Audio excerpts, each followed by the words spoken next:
us. We struggle with him. Yeah, but does he want Another day younger? I suppose, I could see that. See how you're. Well, he was, I mean, he was already there once. He's always in a hurry. No, that's what it's for. He can get up on one thing and bring back. Yeah, so just one. Before you know it, the hurry was not such a hurry. Yeah, exactly. Yeah. Yeah.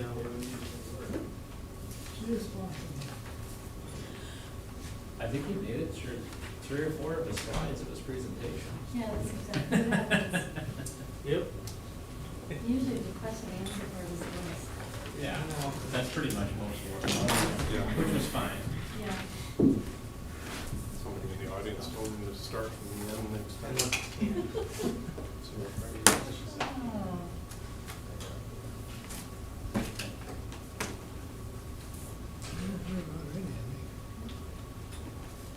I think Rich is ready. Good to go. All right, here we go. This is the meeting of City of Huron, Commission meeting on Monday, July 31st, 2023. Roll call, please. Smith. Here. Weinreich. Here. Bragg. Here. Harvey. Here. Mayor Harrington. Here. Join me in the Pledge of Allegiance, please. I Pledge allegiance to the flag of the United States of America and to the republic for which it stands, one nation, under God, indivisible, with liberty and justice for all.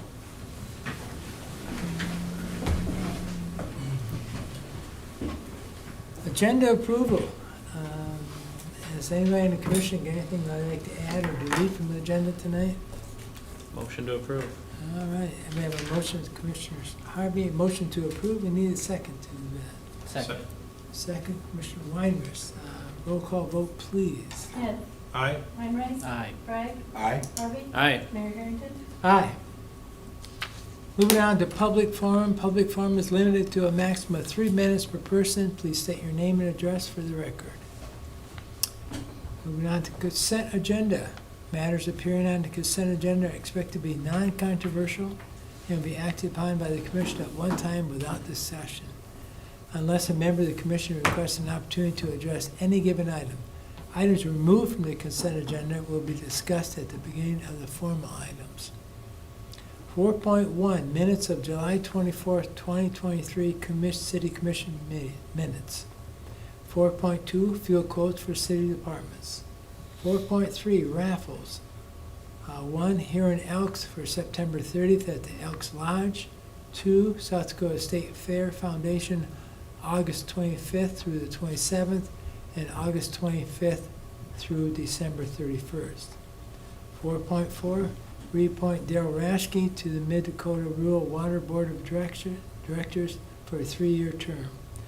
4.5, payment of the bills. Entertain a motion for the approve the consent agenda. Move to approve consent. Commissioner Smith moved to approve. Need a second on the item. Second. Second, Commissioner Bragg. Roll call vote on the consent agenda, please. Smith. Aye. Weinreich. Aye. Bragg. Aye. Harvey. Aye. Mayor Harrington. Aye. Moving on to bid quotes items. 5.1, we'll call on our city engineer, Brett, to explain to us what 5.1 is. Thank you, Mayor. 5.1, consider payment request number 23 to Gritter Construction, Inc. for project number 2021-05 wastewater treatment facility improvements phase 1 project in the amount of $132,600 and authorize the mayor to sign. This is just a progress payment for the wastewater project that's been kind of ongoing. Kind of an update on this project. The completion date was last year, right? We've ran into a few issues that we're throttling through with the contractor. One of the most significant items that we've ran into is the decanters, which take the top of the water off from the settling basins. They were provided wrong to the site. They're working on fixing them. They're still 6 to 8 weeks out of getting them fixed and back to the site. But we are treating wastewater at this point, and we're operating. It's just we don't have the full capacity that we will have once they repair these decanters and get that done.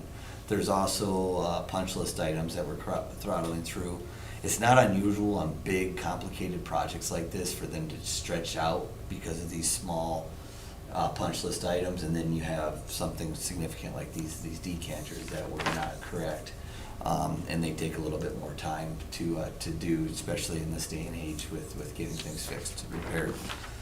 But we recommend payment. This is just, they've done some work. It still leaves $800,000 on the contract. So we're still holding a significant amount of money over them to finish the job and get it done before the end of the year. And we recommend payment. Okay, need a motion to approve? Move to approve. Commissioner Harvey moves to approve, need a second. Second. Commissioner Smith, a second. Any discussion on this item for Brett? Yes, Commissioner Smith. Brett, when did we get started on this? Can you refresh my memory? On this project, was it in 2020 or 2021? 2021. And it was in the spring of 2021 is when they got started. They had very good construction season through there. The big issue that we ran into is on these decanters, and some of, how do you want to say, workforce and labor. They're kind of in that COVID era too there where they're struggling to get workforce. So I know the concrete walls for the basins and everything to go up. The site conditions were dry and good, but these concrete walls did not get built nearly as fast as they wanted them to. That all along through the progress meetings, we kept raising concerns. You're moving back further and further on your schedule, right? But it was the labor force that they could get. They tried hiring local, and that did not work well for them. They tried bringing in crew. So I would have to say that was one of the more significant items, is it just took them a long time due to the labor force that they had to be able to build the concrete walls and the basins. That was the piece of the project that really got stretched out. And what was the anticipated scope for the timeline of it? As far as completion? That would have been last fall. Okay, so it's about a year behind then? Yeah, we're pushing at this point 8 months, probably, 7, 8 months. Yep, 8 Yeah. months. So those will be. They haven't been strong discussions. They've been brought up. They to acknowledge that they're very well likely to be liquidated damages in some shape or form on this project. Most obviously would be as we've had a consultant on board through the longer construction and working to finish the project out, right? So they've had additional fees beyond their contract. So there'll certainly be, we'll be looking for payment at least to cover those additional fees that the city's seen and any other damages that the city may have seen at this point because of the extended schedule. As far as we are getting treatment right now. BOD is good for removal until suspended solids. We're meeting requirements at this point. We had a little hang up because we got started in the winter, and bugs really don't like to get started very well in the winter, right? So we had a little bit of a problem, and they warned us that we were going to have some issues because we didn't seed it. And what that means is we didn't take some sludge from an active operating facility and put it in there to get started. Just with winter difficulty, that wasn't really an avenue that we were going to go down. So we tried to get started up in the winter, and we ended up kind of acclimating a group of bugs that we really didn't want in there, and they weren't doing the kind of treatment that we needed. So we ended up having to waste them out of the basin, if you will, to get a chance for the right bugs to get growing. And that's happened now, and we're getting good treatment there. So the ammonia treatment, we're still working through some of that and figuring some things out, but that was to be expected with that scenario. So although they're past completion with some of these punch list items, we are getting use out of the facility, is what I want to leave you with. Okay, thank you. And if I recall correctly, there's an additional phase after this one is completed, correct? This is phase one. Wasn't this part There'll of be a a phase two. much bigger project? It's kind of out there in the distance at this point. We're not even budgeting it for this next following year. Is probably probably 4 years out yet, I'd say, where we have to go to the back at the pre-treatment facility, right? And we have the lift station there, right? The pre-treatment lift station that pumps it from there up to the lagoons site. We'll be looking at redoing a bunch of that that'll be the next phase. Yeah. Yep. Thank you. Any other questions for Brett? Could I just follow up? Yes. So you mentioned liquidated damages, specifically in the contract, is there a stipulation for that, or is it something that have to be negotiated? To be negotiated as far as the level. Liquidated damages is stipulated in the contract, but the level that we'll seek will be a negotiating point, yes. Thank you. Okay. Need a roll call vote on this item, please. Smith, Aye. Weinrich, Aye. Bragg, Aye. Harvey, Aye. Mayor Harrington. Aye. Okay, moving on to 5.2. Brett, will you explain number 5.2 for us? Consider bid award recommendation to North Star Logistics LLC, DBA Century, which is also known as just Century, for the 2023-21 Huron Solid Waste Transfer Facility Project and authorize the mayor to sign. So we completed the bid on this project a few weeks back, and we've been kind of delaying the award of the project for a couple of reasons. One is the state needed to complete their review of the project, and we got through that. The other is we kind of wanted to see where the cost of the project was at, so we could also determine our bonding amount to pay for the project. And we're getting to where these items are all starting to come together now, and we're getting close. Pauline will be talking to you here shortly about the bonding for this project. But at this point, we wanted to award the project. Now, the apparent low bidder on the project was North Star Logistics, and we reviewed. They meet the specification requirements, and the bid amount was $8,009,000. $8,009,000. The engineer's estimate for the project was $8,720,000. So we're below what the engineer's estimate was for the project. That bid includes bid alternate number 1, which was $220,000 for in-floor heat, in-floor radiant heat. And that's something that the solid waste department has made very clear that they want to include, if they can, in the facility to help dry the floors when they have the snow melt off from the trucks. And it also creates a better temperature and environment for the workers on that level, rather than a radiant heat from above. That in-floor heat is right there at their feet, right? So we recommend approval of the bid, $8,009,000 to Century for this.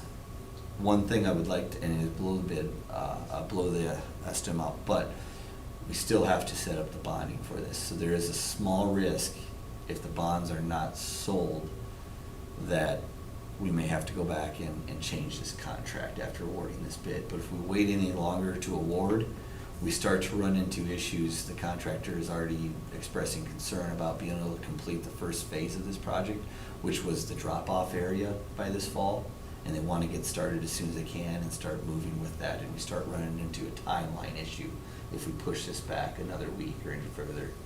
Plus, by bid law, we have to make a decision this week, or next week was the latest week we could make that decision.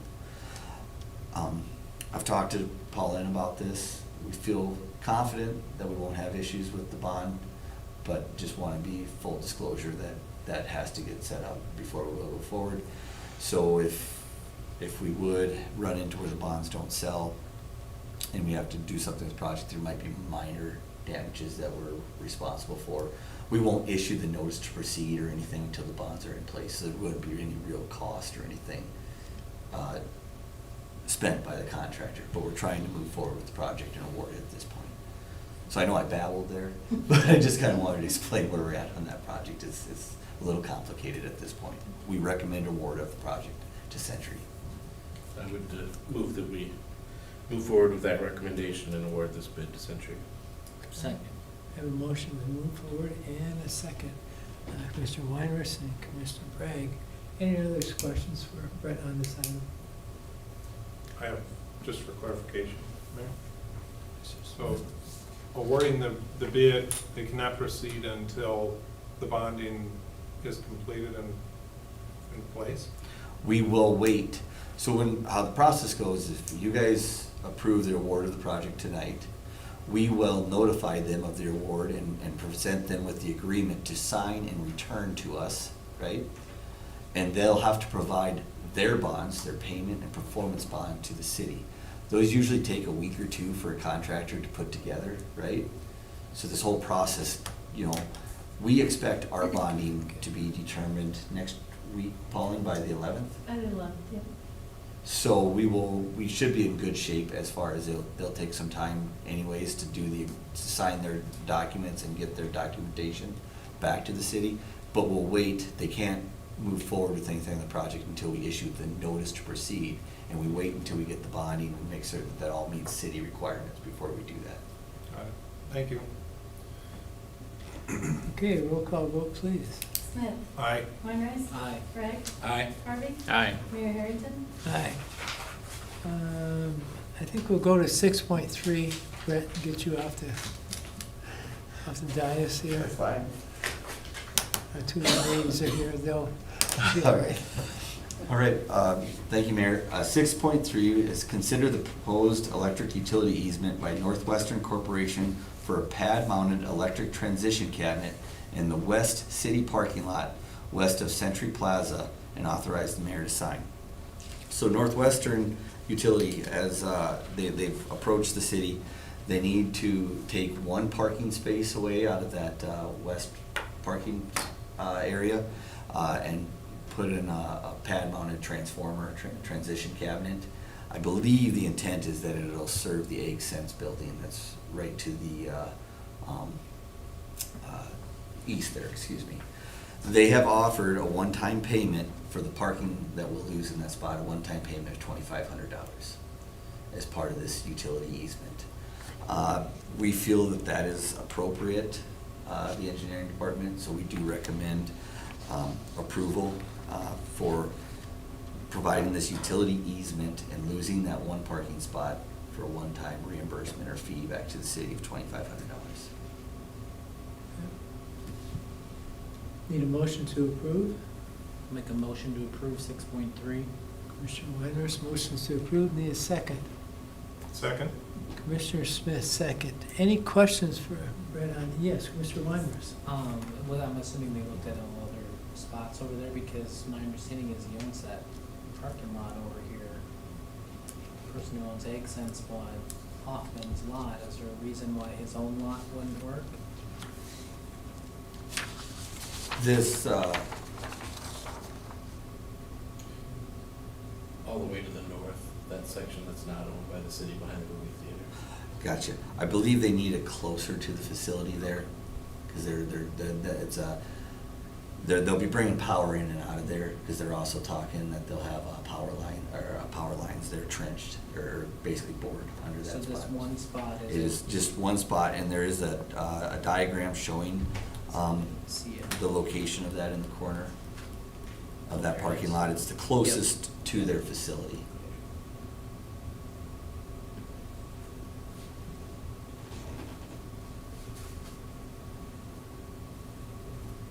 Good. Any other questions for Brett on this item? Seeing none, roll call vote, please. Smith. Aye. Weinreich. Aye. Bragg. Aye. Harvey. Aye. Mayor Harrington. Aye. Thank you, Brett. Okay, moving on to 6.1, we're going to have Peggy Besh come up and talk to us about the South Dakota State Fair, which is coming up so fast that our heads are spinning. 30 days. Good evening, everyone. Thanks for inviting me to come speak with you today. I thought I would start with the DEX update. I'm sure everybody's been paying close attention to that. Our substantial completion is actually this week. It was initially in June, but we lost almost 2 months worth of work in the winter. So considering we're pretty happy with where we're at, I don't foresee any reason why we won't be up and running for the state fair. So we have a ribbon cutting ceremony planned for Thursday, August 31st at 2 p.m., of which you will all be receiving invitations here in the near future, so keep an eye out for that. Along with that, we will be having a soft opening for the open class beef show. So we heard from several producers, beef producers, the concerns about trying to put in all 4-H and open class cattle into a facility that hasn't been tested. And so to try and put 1,500 head of cattle in a barn without checking to make sure the load with the electric and water. And so long story short, we made a decision to have open class beef show the Tuesday and Wednesday before the fair.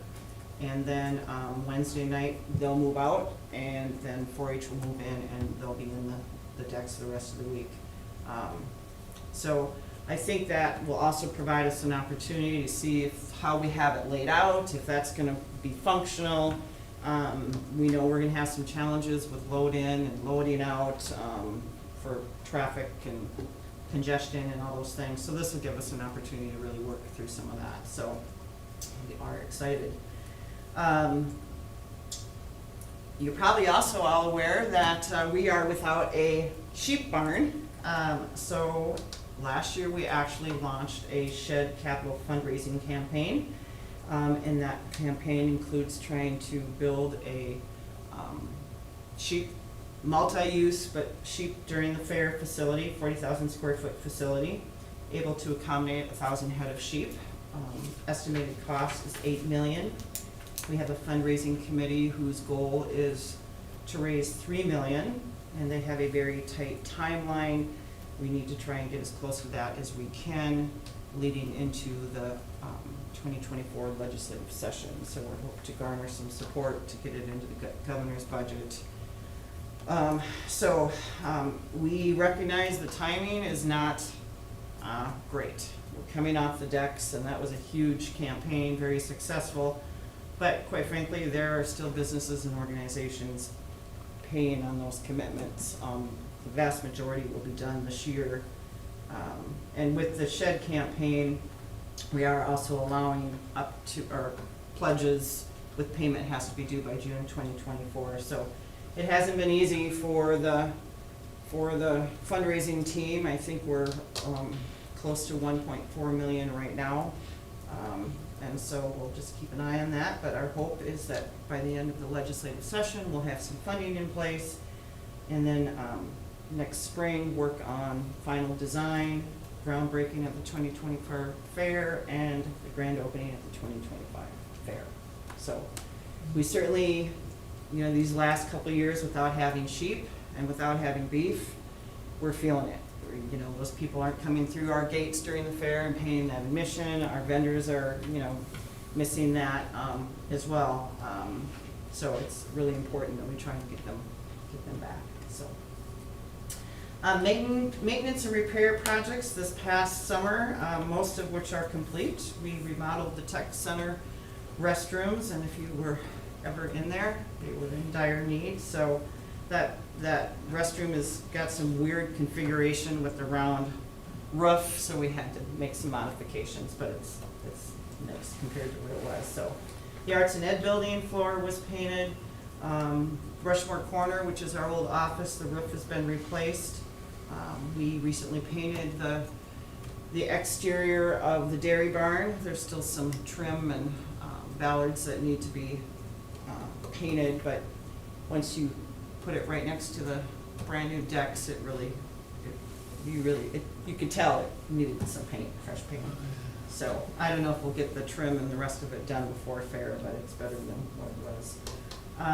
Second Street water project included replacing the water lines from Second Street to the corner of the Freedom Stage, upgrading those so we have greater capacity for the decks. And then a large industrial fan will be installed in the showroom in the swine barn. So non-fair events, of course we continue to have lots of livestock and horse events and meetings and weddings and celebrations of all kinds, and 4-H meetings and civic groups using our facilities. So last year, so from 2021 to last year, we had a 40% increase in the events that we took on. So we had 208 events last year, representing 437 event days, which was a 62% increase. So now we're counting 4-H meetings and all types of things, but I would say about 30% of the events that we have out there are non-revenue generating, and a lot of those are 4-H, FFA, some community nonprofits, those types of things. We had 2 national shows this summer. We had the National Ramblay in June and the American Galby Classic in July. And those brought folks from all across the United States. It was fun to see and go into the barn and listen to the different, you could tell when they're from down south or, all the different lingo, I guess. So it was fun to see that.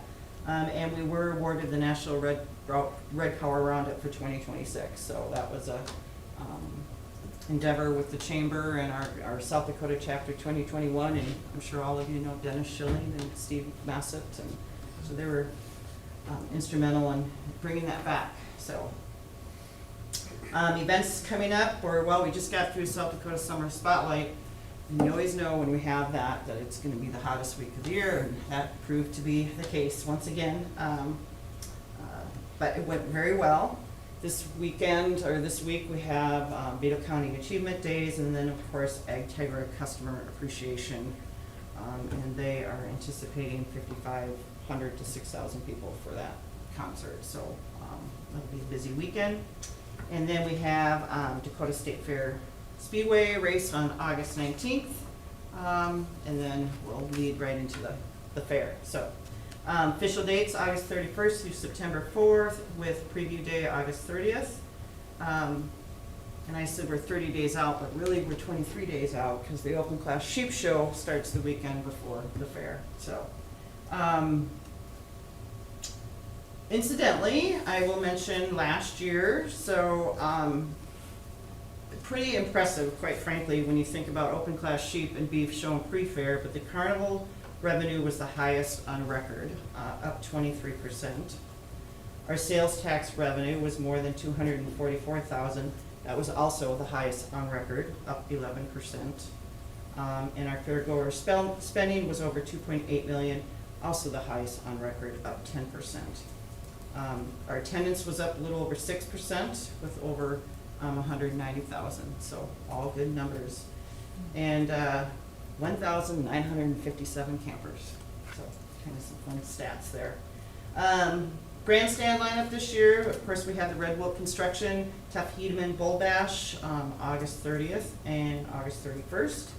We have Gabriel Fuffy and Glacius, Friday, September 1, and those, I'm guessing that's probably going to be a really big night. Those tickets are going really well.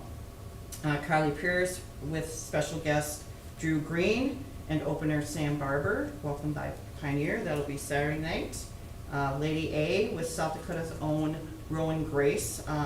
That'll be welcomed by Legend Seed. That'll be Sunday, and Rowan is a Rapid City native, and you might recall seeing her on The Voice. She was in the top 10 of The Voice.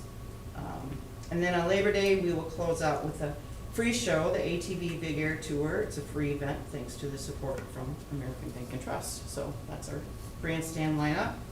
Some new or cool attractions this year. We'll have a virtual reality gaming truck that'll offer state-of-the-art virtual reality experiences. The carnival has 2 new rides, the Big Kahuna and Insanity 360, and those are both fast and furious experiences.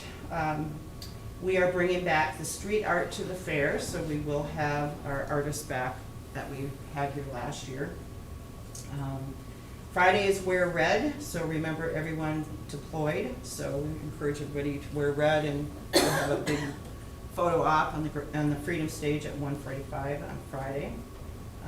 Also bringing back football at the fair, First Dakota football at the fair, so SDSU versus Western Oregon, and that will be a watch party in the beer garden on Thursday evening. We also launched a Trash to Treasure contest that's actually taking place right now. where we're inviting people to come pick up a trash can and paint it, use their creative talents and using themes related to the fair or agriculture, and we've had a really good response. So we've got some first place prize for 100, second place 50, and 25 for third place, and it's been a lot of fun seeing those garbage cans come in, so there's some really spectacular ones. Some of our free stage, Farmer Phil, Stingray's Jukebox Rocks, Abbey Road. We have a Joe Gandelman and Friends as a comic ventriloquist. Burning Pianos, the Dollyops. And then just recently, a new development, Dakota Star, which we've had, Dakota Land, Dakota Star partnership. But Dakota Star is teaming up with American Idol to give winners an opportunity for an executive audition. So hopefully we have some good talent. And our Kids Act, well, adults too, but Kids Act is Aussie Kingdom, so animals from Australia. Other things to mention, so our daily gate admission, our ticket prices did go up this year, but if you purchase in advance, you will get a 20% discount. So instead of $10 for adults, it will be $8, and $5 for kids, which will be $4 if you purchase it in advance. And we really are trying to encourage that for two reasons, just so people can save money, but also the more tickets we can sell in advance, the less pressure on the gates. Hopefully the less bodies we need, because we never have enough of those. And we also are adding more self-serve kiosks. So last year we added some. I think it's going to take a few years for people to get used to that, but over time that'll just become more and more common. So this bus shuttle will once again be offered thanks to the Chamber and Advanced Sunflower. So we want to encourage people to park out at the mall. It comes to gate 3 about every 20 to 30 minutes, so nice service. Don't forget to download the State Fair app, and then our event guides are in production, so they will be available soon. I also want to mention there are several ways to save money. So one, again, purchase tickets in advance. Veterans Day and 4-H youth can come in free on Veterans Day, which is Thursday. You can get $1 off coupons off gate admission for Friday, September 1st at Prestrello's. And then watch our social media outlets for lots of promotions just to get deals off of gate admission. And then of course anybody can come in free after 8 o'clock. So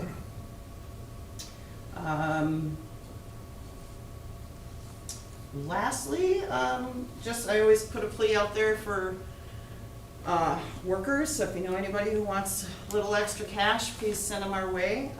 We will not have inmates this year, so we've got a larger maintenance crew than we traditionally have, and so far we're getting by, but it presents some challenges for us. So again, anybody you know that's looking for some extra cash, we'll send them our way. So with that, any questions? Yes, a couple. The first one, the street art, where did that get put after it was completed last year? So right now they're in a building. They are going to get put out for the fair. A couple on the dairy barn. A couple are going in the horticulture building, and I don't remember where the other one is going. But the theme this year is around horticulture, so the plan is the ones that we're doing this year will all go in the horticulture building. We don't want them outside all the time because of the wear and tear, but they'll be going up soon. Yeah. And then the other question that I had was, since you changed your new logo last year, are you guys considering changing the big state fair above the grandstands, or the app? I know that logo hasn't been changed on there yet. Is that? So that's work in progress. The welcome signs on the west side, the big welcome signs on the corners, those are getting changed out. The grandstand sign, probably not anytime soon. Yeah. So we knew that was gonna be work in progress. We got our logo in a lot of places, so. The other one is volunteer groups. Since you're not able to get any inmates this year, have you guys looked at looking for volunteer groups that wanna volunteer as a group to help with like? So we track? have put some, information out looking for volunteers, actually for fundraisers. So we do have a couple groups that, they'll come work the gates a day, and then what we would pay for that regularly will go to their nonprofit of choice. Not so much volunteers for like maintenance, those types of things, but volunteers in other capacities. The challenge is, most of our volunteers are already working at the fair in one form or fashion. Kiwanis at the Pancake House and the Lions, and so most of our volunteer crew are already engaged in one form or fashion. But we do have some groups that are coming out. And you'll still do the courtesy carts? Absolutely, yes.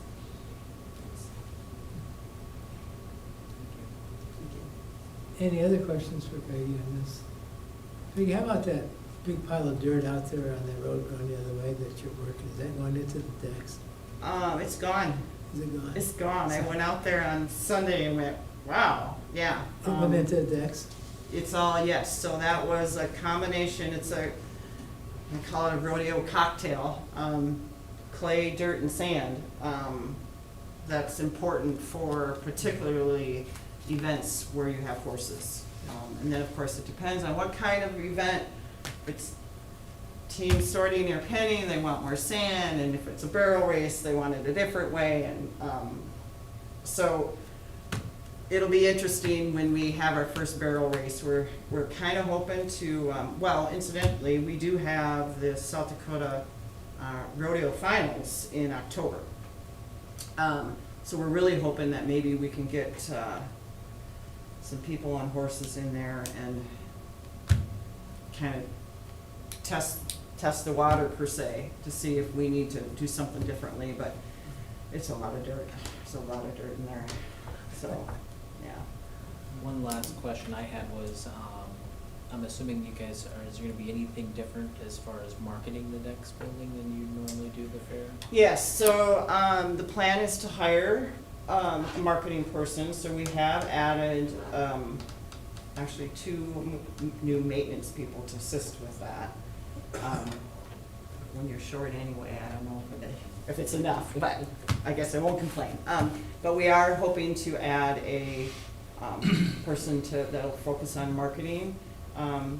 That person will probably come out of the Secretary of Ag's office and have, be able to travel back and forth. But I think following his budget versus our budget, at least for starting anyway. So I would imagine after fair, we'll kind of focus on that. We are getting lots of inquiries. The challenge that we're finding right now is when it's back-to-back weekends, we've got to give people time off, or you're not going to have them, and having the ability to flip. We're talking to a group right now, and we're a very large event, not sure if in April, if we'll have the resources to flip from one event to the other. Anyway, all good challenges, really good challenges, so we'll just work through them. All right. Thank you, Peggy. Thank you. Appreciate it. Thank you. Good to see you all. Thanks, Peggy. All right, next up, we have Kim Kruger from the Beaver County Humane Society for an update. Good Welcome. evening. Yes, welcome. Thanks for having me.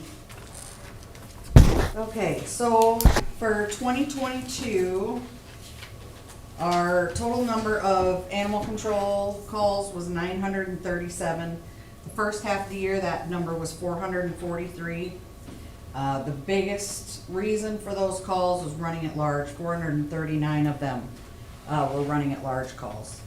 65 neglect calls, 36 DOAs, 12 biters, 108 trapping, 98 nuisance and wildlife, and the remaining 179 were license follow-up calls, errand calls, vet trips, those kind of things. So again, the total number of calls for 2022 was 937. To date, we have served that for January to December 2022, we served 767 animals compared to 790 in 2021. Currently at the shelter, we have 7 dogs, 61 cats, plus we have 13 cats in foster care at this time. And actually, one of them dogs went into foster, so we're 7 in shelter, or 6 in shelter.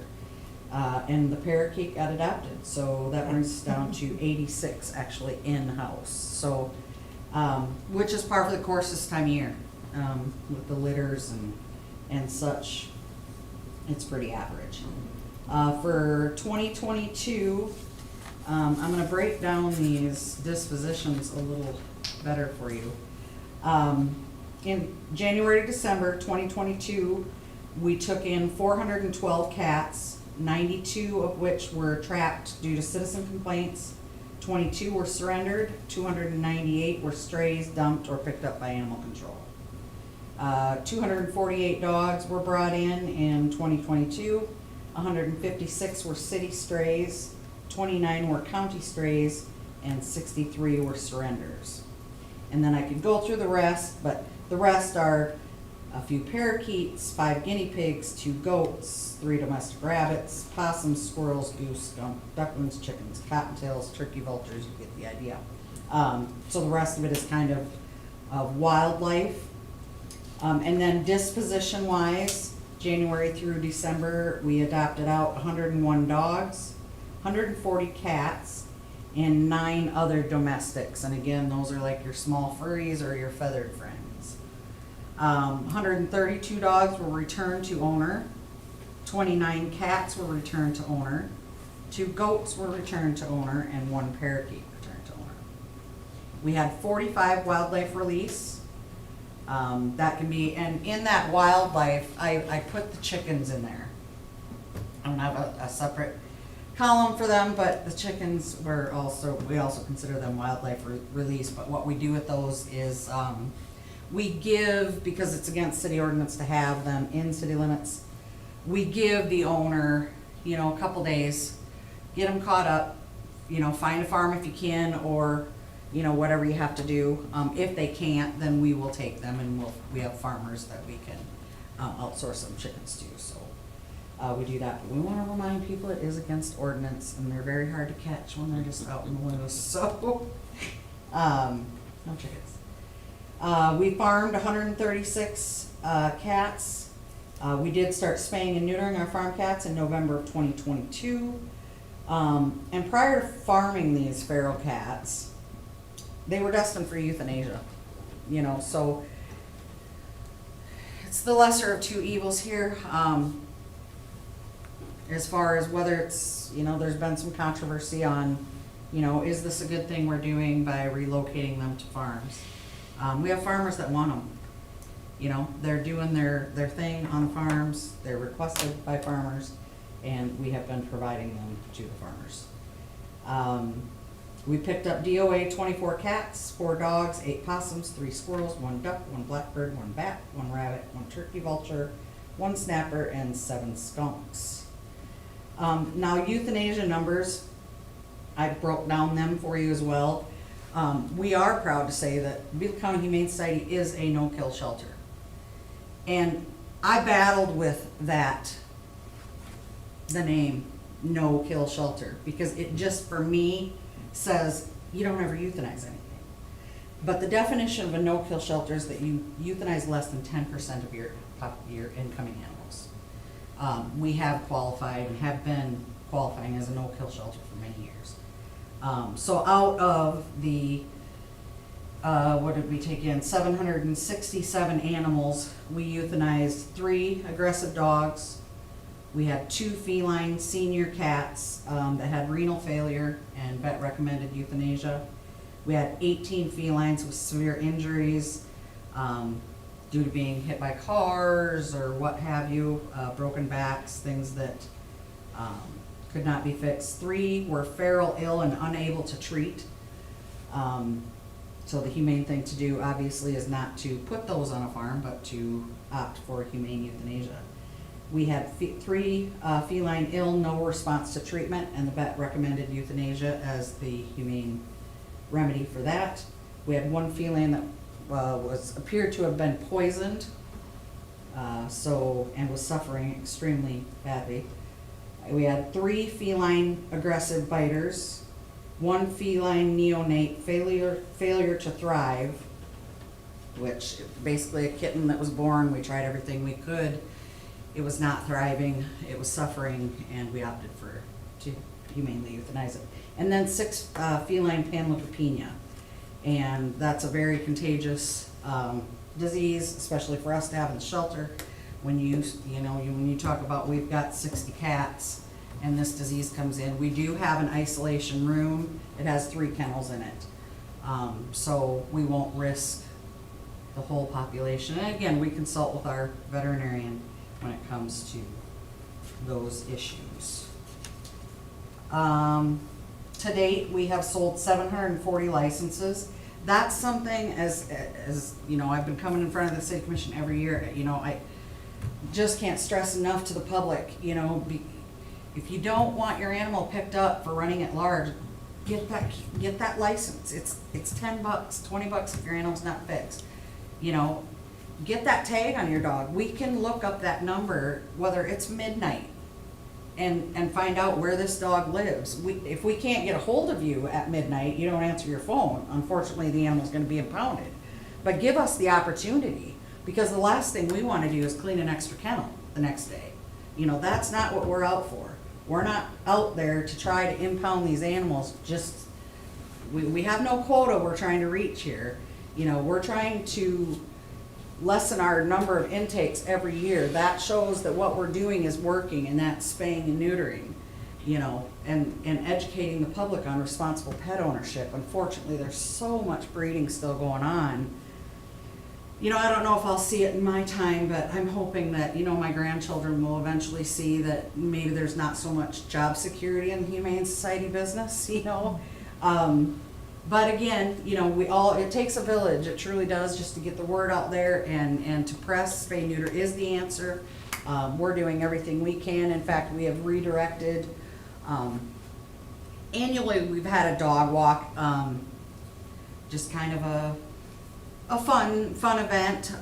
We're really trying to ramp that up this year by including possible vendors, a food truck, and gear it towards spay neuter. So these sponsors, when they sponsor, instead of having their name on the back of a t-shirt, we want to say your sponsorship money just fixed 4 cats.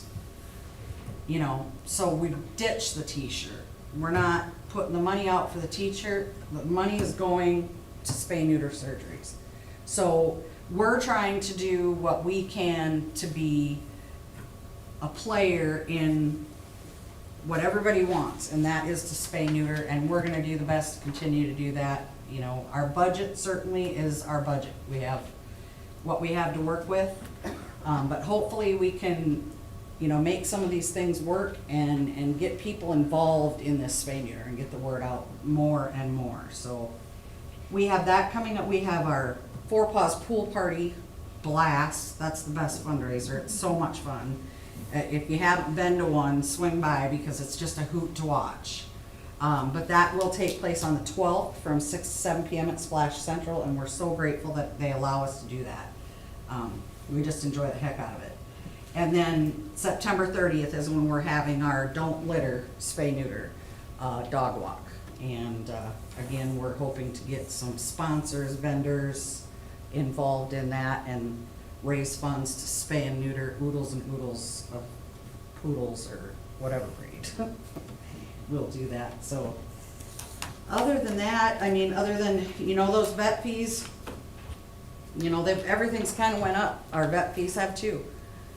So we're gonna keep fighting the good fight. And licensing, that's the point I was getting at. We have licensed 740 animals so far this year. We all know there's many, many, many more animals that reside in the city of Huron than 740. And again, that tag is just your pet's ticket home. And microchipping is great, don't get me wrong, but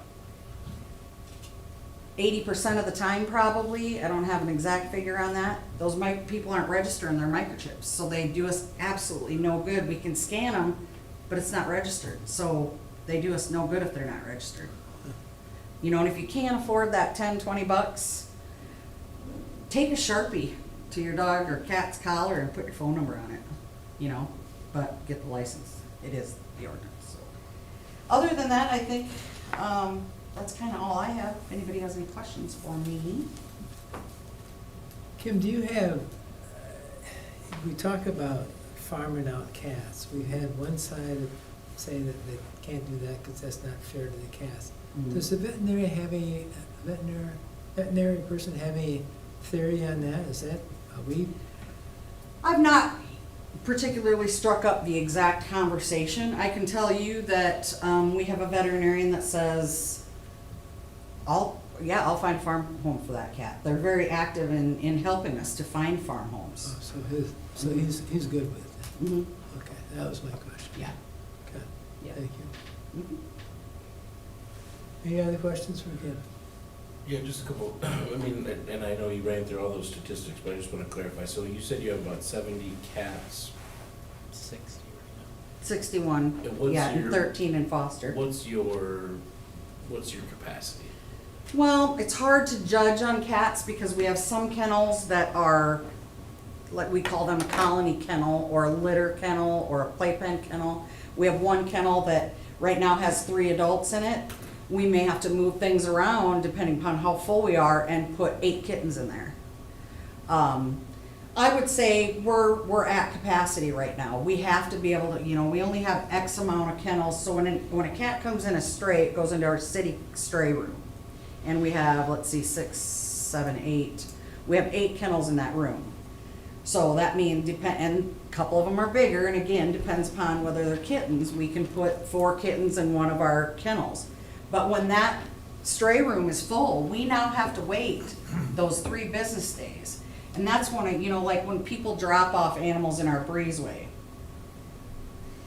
If you can't take care of your animal, it's best if you can come to us, and we may have to tell you, can you hang on for a week?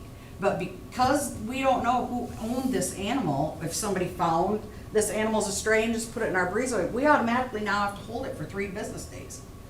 But now, I'm trying to go above and beyond here and spay neuter, which we do on Wednesdays. So if something comes in on Tuesday, I can't spay or neuter it on this Wednesday the next day. I've got to hold it in steady strays until that next Wednesday the next week. So space is an issue, and so it just depends, but 60 is capacity, and we try to find foster homes for, you know, kittens that aren't old enough to be their moms, that are whelping. So yeah, fostering is something that we utilize the heck out of. And then to follow up on the mayor's point, so do you have statistics like how many cats you've actually farmed out in a given year? And is that up or down? When you look at the track record, do you have like a waiting list of folks, you know, what, you know, you said you've always got folks that are looking, but. Yeah, we have a notebook that, we just had a call today. I need a couple farm cats. Just had a private message last week on the 5 that I have now. They were due up to be transferred Monday, but we don't fix them till Wednesday. So then that farmer will pick them up directly from the vet and take them, keep them, and then once they're ready to be released, we'll release them. And the farmers have to have shelter. They have to have a barn, something like that. They have to provide a water source. They have to provide a food source. They can't just be let out on a farm and say, all right, go hunt your dinner. You know, a lot of times these cats don't even eat the mice, it's the hunt, you know, and so you feed them, they're better hunters, you know. So, yeah, as far as farming the cats, we probably farmed, what was it, did I say 130? That we farmed in 2022, 136 that we farmed, and that's probably about average. Yep, Thank you. you betcha. Any other questions for Kim? Seeing none, we appreciate your effort you put into each day, and thank you for coming in. Thank you. today. Thank you, Kim. Have a good evening. Thanks, Yes. Kim. You betcha. Okay. Moving on to 7.1. And Paulina's gonna talk to us about 7.1. Yes, thank you, Mayor. So we passed a resolution on June 5th for, to execute terms of sale and that of the bonds for the solid waste project. Well, going through the bond rating, we had some questions. And to be honest, it's been years since we've actually done bonding, so I have never had to do a bond rating questionnaire. So anyway, going through that resolution with them and answering the questions, we found that there were some mistakes in there. In the resolution, it states that we would pledge both our first and second penny sales tax. We're only pledging our second penny sales tax. So that's a correction we asked for. And then how we keep track of our debt reserves. They do this, what they call an additional bonds test and the maximum annual debt service. So normally what we have done in the past, and this is what the change is being asked for, is to keep the 1 year's highest amount, principal and interest due in the reserve. And that's what we've always done with our bonds, our SRF loans, all of those things. So those are the changes to the resolution.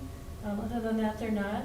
Speaking on Brett's discussion a little bit earlier, I talked to Tom Grimman today with Colliers.